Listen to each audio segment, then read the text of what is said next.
تو اگر یہ پورا 2026 ہم دیکھیں تو اس 2026 میں کتنے شیعہ حضرات کو شہید کیا گیا؟ یہ سوال میرے ذہن میں پیدا ہوا کہ کیوں ایسا کیوں ہو رہا ہے؟ میرے ایک اپنے بہت قریبی جاننے والے نے مجھے ابھی فون کر کے بتایا مفتی صاحب کہ ابھی ان حالیہ دنوں میں نے ایران کا نام بھی نہیں لیا اور میں نے صرف یہ دعا کی تھی پروردگار مسلمانوں کو فتح عطا فرما، مسجد سے نکال دیا گیا۔ بسم اللہ والصلاة والسلام علی رسول اللہ وآلہ وآلہ۔ السلام علیکم ورحمۃ اللہ وبرکاتہ۔ امید کرتا ہوں آپ لوگ خیریت سے ہوں گے، پروردگار آپ سب کو اپنے حفظ و امان میں رکھیں۔ کل سوشل میڈیا کے اوپر ایک خبر سنی، بہت دکھ ہوا، افسوس ہوا۔ جب میں وہ خبر دیکھ رہا تھا تو میرے ذہن میں ایک خیال آیا اور کچھ خیالات اس طرح ذہن میں آئے کہ میں نے سوچا کہ ان کو ریکارڈ کرنا چاہیے اور اس پہ آپ بھی سوچیں کہ آخر ایسا کیوں ہے۔ خبر یہ دیکھنے کو ملی کہ شام کے شہر دمشق میں جو حضرت سیدہ زینب سلام اللہ علیہا ان کا روضہ ہے، مزار ہے، وہاں پر جو مسجد ہے اس کے امام اور خطیب کو کل شہید کیا گیا، اور ان کی شہادت جو ہوئی ہے وہ اس طرح سے کہ وہ جمعۃ المبارک کی نماز پڑھا کر اپنی مسجد سے باہر نکل رہے تھے، گاڑی میں بیٹھے تھے، تھوڑی دور گاڑی آگے گئی ہے اور ایک بلاسٹ ہوا ہے اور وہ شہید ہو گئے۔ انا للہ و انا الیہ راجعون۔ ان کا نام جو سوشل میڈیا پر ہے السید شہید فرحان منصور، یہ خطیب تھے وہاں کے۔ حضرت سیدہ زینب علیہ السلام کی وہاں روضے پر جو مسجد ہے وہاں کے امام اور خطیب تھے۔ تو میں سوچ میں پڑ گیا کہ آخر ان کو کیوں مارا گیا، یہ کیوں شہید ہوئے، یا اس طرح سے اور لوگ بھی جو ہیں جو ہمارے اہل تشیع حضرات ہیں، ان کے علماء، ان کے لوگ۔ پھر میرے ذہن میں یہ خیال آیا کہ 2026 کے اندر ہی کتنے شیعہ شہید ہوئے ہیں ناحق ان لوگوں کو۔ ویسے بات تو پوری انسانیت کی ہونی چاہیے، لیکن میں یہاں صرف اس ایک تصویر کو دیکھنے کی وجہ سے میرا ذہن پھر وہ آگے مزید سوالات پیدا ہوتے گئے کہ آخر اس ایک امام کو اس مہینے میں شہید ہوئے ہیں۔ تو اگر یہ پورا 2026 ہم دیکھیں تو اس 2026 میں کتنے شیعہ حضرات کو شہید کیا گیا۔ اور یہیں پر پھر میرے ذہن میں ایک اور سوال بھی آیا کہ ہمارے ہاں اکثر ہم اہل سنت یہ بات کرتے ہیں کہ دین کی خدمت کرنے والے، دین کے لیے قربانیاں دینے والے وہ ہمارے علماء زیادہ ہیں، ہم لوگوں نے جہاد زیادہ کیا ہے، دنیا کے اندر دین پھیلایا ہے، وغیرہ وغیرہ۔ اس پر بھی میں ایک الگ سے گفتگو کروں گا کہ آیا یہ بات حقیقت ہے کہ ہمارے ہاں جو جتنی جہاد کے نام پر جو بنی تنظیمیں ہیں، کیا انہوں نے واقعی جہاد کیا ہے دنیا بھر کے اندر؟ اور جو انہوں نے عقائد اور افکار پھیلانے کی کوشش کی ہے اور جس طرح سے بھی جو موومنٹ چلی ہے ہمارے اہل سنت کے نام پر جو کھڑے ہوئے ہیں تمام، اس میں موجودہ اور جو آج سے پہلے کی جو اس طرح تنظیمیں جو بنی ہیں، جو جنہوں نے باقاعدہ مسلح یعنی ہتھیار اٹھا کر دین کے غلبے کے لیے جدوجہد کی ہے، کیا آیا ان کی جدوجہد وہ دین کے لیے تھی یا وہ فرقے کے لیے؟ اور اگر وہ فرقے کے لیے ہے تو اس میں اس کے کیا اسباب تھے اور کیا نتائج تھے، اور آج ہمارے سامنے یہ صورتحال کیا ہے؟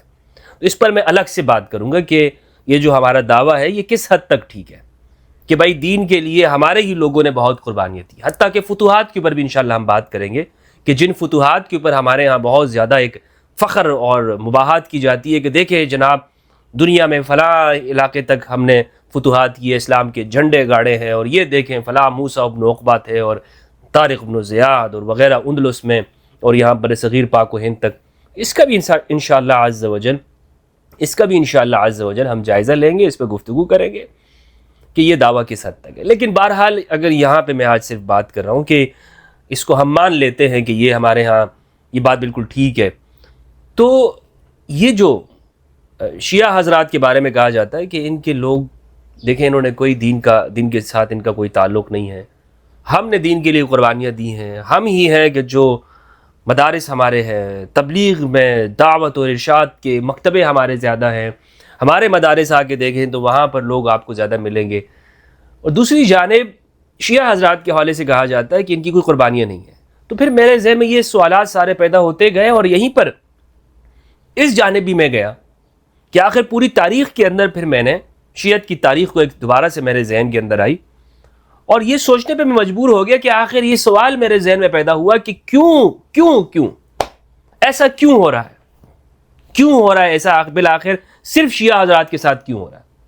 یہاں پر کچھ حضرات یہ بھی کہیں گے کہ احمدی ہیں ان کے ساتھ بھی تو یا دوسری اقلیتیں ان کے ساتھ بھی ناروا سلوک ہوتا ہے, یا یہاں پر دیکھ لیں یا دوسرے ممالک کے اندر. لیکن دیگر تمام مذاہب کو ایک طرف رکھتے ہیں. وہ اس لیے کہ شروع میں جب بین المذاہب ہمانگی کے اوپر مختلف مذاہب کے علماء اور اسکالرز کے ساتھ جب میں ملاقات کرتا تھا تو اس کا مقصد بھی یہ تھا کہ یہاں پر ہم یہ کوشش کر سکیں کہ دوسرے مذاہب کے حوالے سے ایک ہمانگی پیدا ہو, اور اس میں ایک کوشش یہ بھی تھی کہ خطے کے اندر بھی ایک پیسفل میسج جائے.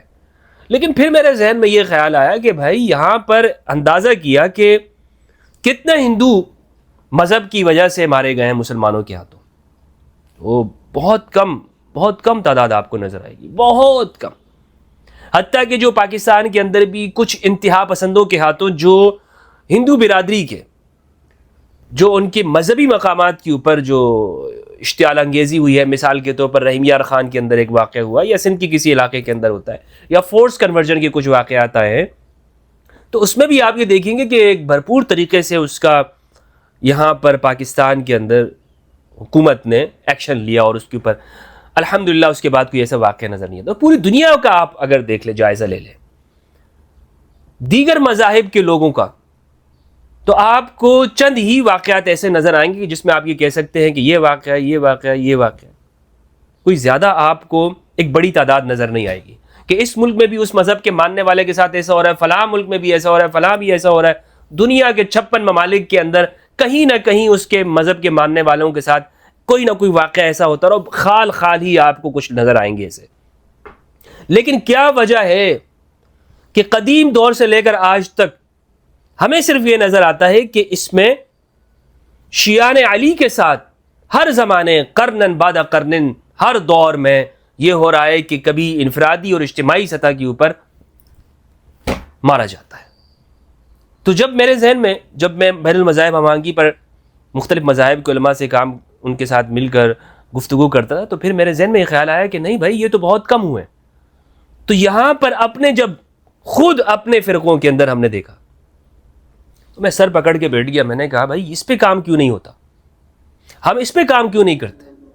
اور وہیں سے مجھے چیلنجز کا اندازہ ہوا کہ جناب کتنا مشکل ہے یہ کام. یعنی آپ یہاں پر اگر ہندو رہتے ہوں, یا ہندو تو رہتے ہیں, یہاں پر یہودی رہتے ہوں یا کوئی اور مذہب کے ماننے والے, آپ ان کے ساتھ جا کے مل لیں. یہودیوں کے مذہبی عبادتگاہوں میں آپ چلے جائیں, بالفرض اگر پاکستان میں ہوتی, آپ ہندوؤں کے مندر میں چلے جائیں, آپ کو کوئی تنقید نہیں ہوگی, کوئی مشکل نہیں ہوگی آپ کو. لیکن اگر آپ شیعوں کے ساتھ ان کی امام بارگاہ میں چلے جاتے ہیں تو بحیثیت ایک سنی کے آپ پر دسیوں تنقیدیں شروع ہو جائیں گی.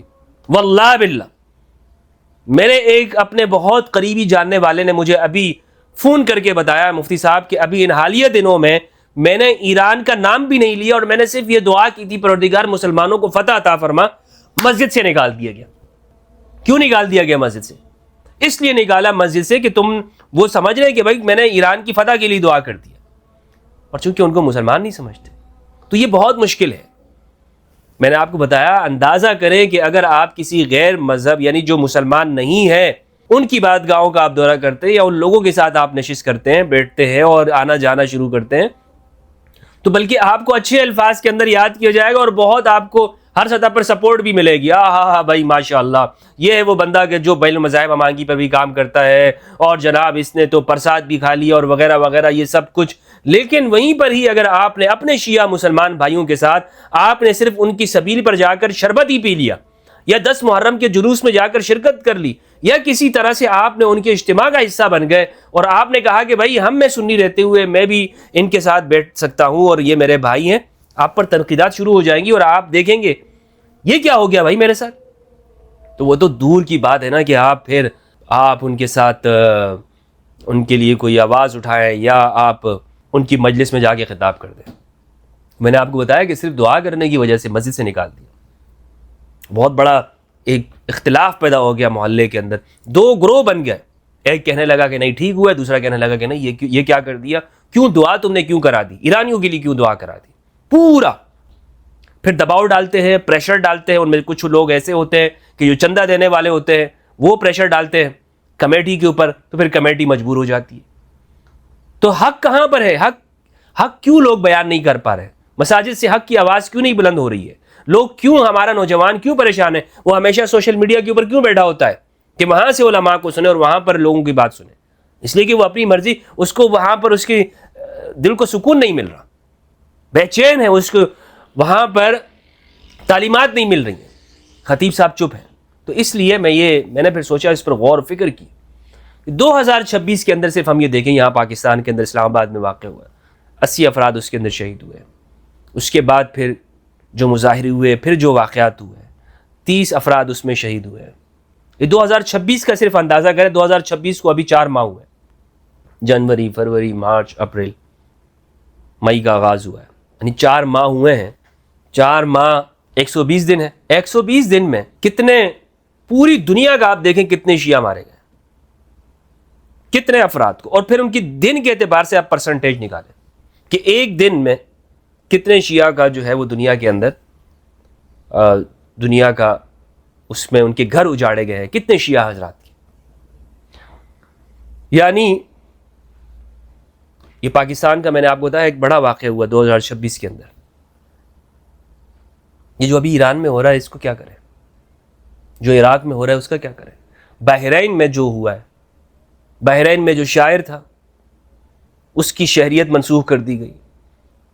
اسی طرح دیگر ممالک کے اندر, عراق میں ان کے اعلیٰ افراد یعنی جو کسی عہدے پر ہوں, ان کے ساتھ ساتھ آپ اندازہ کریں ایران کے لوگوں کو.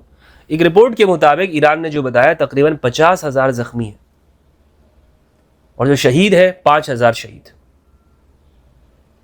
اس سے بھی اگر تفصیلی طور پر آپ صرف ڈیٹا جمع کرنے شروع ہو جائیں تو آپ کو بہت تعداد ملے گی. کس وجہ سے ہو رہا ہے یہ سب کچھ؟ بِأَيِّ ذَنبٍ قُتِلَتْ, کس گناہ کے اندر, کس جرم کی وجہ سے ان کے ساتھ یہ سب کچھ ہو رہا ہے؟ صرف اور صرف ایک بات کی, شیعہ نے علی ہے, علی کے شیعہ ہے. اور یہ کوئی ایسی بات نہیں جذباتی, یہ اس کی حقیقت ہے. میں آپ کو واقعہ بتاؤں, آپ کہیں گے کہ ایسا بھی ہوا ہے ہماری تاریخ کے اندر.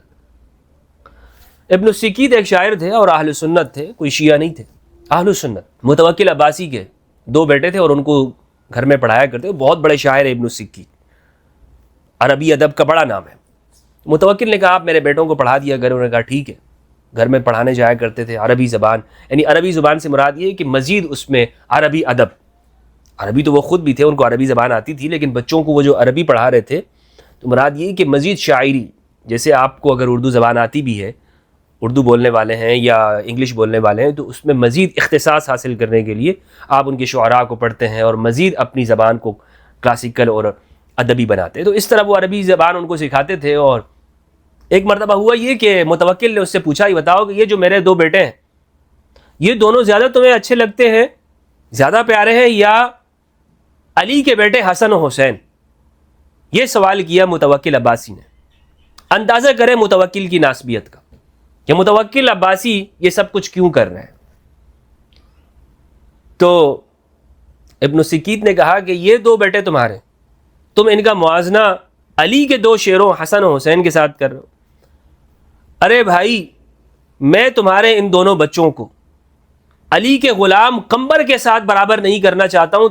جائے کہ کہاں تم علی کے 2 جوانوں حسن و حسین کی بات کر رہے ہو, رسول اللہ کے نواسوں کے بارے میں بات کر رہے ہو. اللہ اکبر, اللہ اکبر, سبحان اللہ. ابن سکیت نے یہ جواب دیا. تم یہ مجھ سے پوچھ رہے ہو کہ یہ زیادہ خوبصورت ہے یا علی کے بیٹے؟ قمبر. اچھا, یہ جواب, اس سے آپ کیا سمجھتے ہیں متوکل نے کیا کیا؟ متوکل نے کہا اچھا تمہیں وہ زیادہ پیارے ہیں یا وہ زیادہ اچھے ہیں, پکڑو اس کو. اور اپنے ترک غلاموں کو حکم دیا کہ اس کو رگڑ کے رکھ دو. ابن سکیت کو پکڑا گیا, اس کی پسلیاں توڑی گئی, اس کو مارا گیا, ختم ہو گیا ابن سکیت. اللہ رحمت نازل فرمائے اس شخص پر. نسائی اہل سنت، امام نسائی کے ساتھ کیا ہوا؟ دمشق کی جامع مسجد کے اندر ذہبی رحمہ اللہ نے لکھا ہے سیر اعلام النبلاء کے اندر، اور ہمارے تمام محدثین نے، کسی نے پوچھا کہ تم نے فلاں فلاں کی فضیلت کے اندر کیوں کتاب نہیں لکھی، جبکہ علی کے فضائل میں خصائص امیر المؤمنین کتاب لکھ دی ہے، اور فلاں کی شان میں کوئی حدیث نہیں لکھی؟ تو نسائی نے کہا کہ کیا اس بات کے اوپر راضی نہیں ہو کہ معاملہ برابر سرابر ختم ہو جائے کہ تم ابھی فضیلتیں بھی مجھ سے تلاش کرنا چاہتے ہو، لکھوانا چاہتے ہو؟ مارا گیا، پکڑا گیا، اور ان کو مسجد کے اندر، جامع مسجد کے اندر اتنا ٹھڈوں کے ساتھ مارا گیا کہ وہ مریض ہو گئے، اسٹریچر پر لیٹ گئے اور وہ شہید ہو گئے۔ نسائی، حاکم نشاپوری، بہت ہے یہاں پر لسٹ اہل سنت کی بھی۔ تو اندازہ کریں یہاں پر ان سنیوں کو نہیں چھوڑا گیا کہ جو اہل البیت کے ساتھ جڑ گئے۔ تو اب 2026 کے اندر اندازاً یہ ہے کہ 50,000 سے زیادہ زخمی اور ہزاروں شہید ہوئے، یہ صرف 2026، ابھی برا نہیں ہوا، صرف 4 ماہ گزرے۔ اور اگر دنوں کے حساب سے ہم لگائیں کہ ایک دن میں کتنے، یعنی یہ کیوں ایسا سب کچھ کیوں ہو رہا ہے؟ ایسا کیوں ہو رہا ہے؟ اور یہ کرنے والے کون ہیں؟ کہ جنہوں نے، جو کہتے ہیں کہ بھائی ہماری تنظیمیں اس لیے بنی ہوئی ہیں، یعنی جو تنظیمیں ہیں اس کا مقصد یہ ہے کہ اعلاء کلمت اللہ، اعلاء کلمت الحق، آگے جب وہ جاتی ہیں تو پھر وہ مسلمانوں کے اوپر ہی شروع ہو جاتی ہے، مسلمانوں کے خلاف ہی شروع ہو جاتی ہے، اور ان کی ساری کوشش یہ ہوتی ہے کہ جتنی بھی ہے، کہتے تو یہی ہیں کہ ہمارا کسی فرقے سے کوئی تعلق نہیں ہے، ہاں ہم تو کسی فرقے کو ماننے والے نہیں ہیں، جب اسلام کی بات ہوتی ہے تو ہم صرف مسلمان ہوتے ہیں۔ نہیں بھائی، یہ بات مت کیا کرو، تمہارے فرقے بھی ہیں، تمہاری سوچ بھی ہے، تمہاری ذہنیت بھی ہے، گروہیت بھی ہے، اور اندازہ کر لیں، چیک کر لیں، ان سے پوچھ لیا کریں کہ شیعوں کے فلاں فلاں عقیدوں کے بارے میں تمہارا کیا خیال ہے، یا تاریخ کے اس واقعے کے بارے میں تمہارا کیا خیال ہے۔ خاموشی، ہر طرف خاموشی، سوچنا ہے کہ آخر ایسا کیوں ہے۔ مگر بہرحال اس تمام واقعے سے یہی چیز ظاہر ہوتی ہے کہ جو علی والے ہیں، علی والوں کا رستہ ہی قربانی ہو گیا، اور انشاءاللہ عز و جل کہ جو، یعنی یہ شروع سے ان کی فطرت کے اندر یہ ہے کہ یہ قربانی دیتے آ رہے ہیں، یہ قربانی دیتے ہیں، اور اس سے مزید ان کو طاقت ملتی ہے۔ اور ہم لوگ یہ نہیں سمجھتے ہیں کہ یہ فلسفہ جو حسینیت کا ہے، علی والا ہونا ہے، تو اس کا یہ بزدلی کی راہ نہیں ہے، یہ وہ راہ نہیں ہے کہ جس کے اندر آپ ہر وقت مصلحت اختیار کریں، اور یہ عزیمت کی، شجاعت کی اور ہمت کی راہ ہے۔ یہ میرے ذہن میں کچھ خیال آیا اس پوسٹ کو دیکھ کر کہ آخر ایسا کیوں ہوتا ہے، میں نے آپ کے ساتھ یہ شیئر کر دیا۔ اس کا جواب آپ بھی تلاش کیجئے، میں بھی تلاش کرتا ہوں۔ السلام علیکم ورحمۃ اللہ وبرکاتہ۔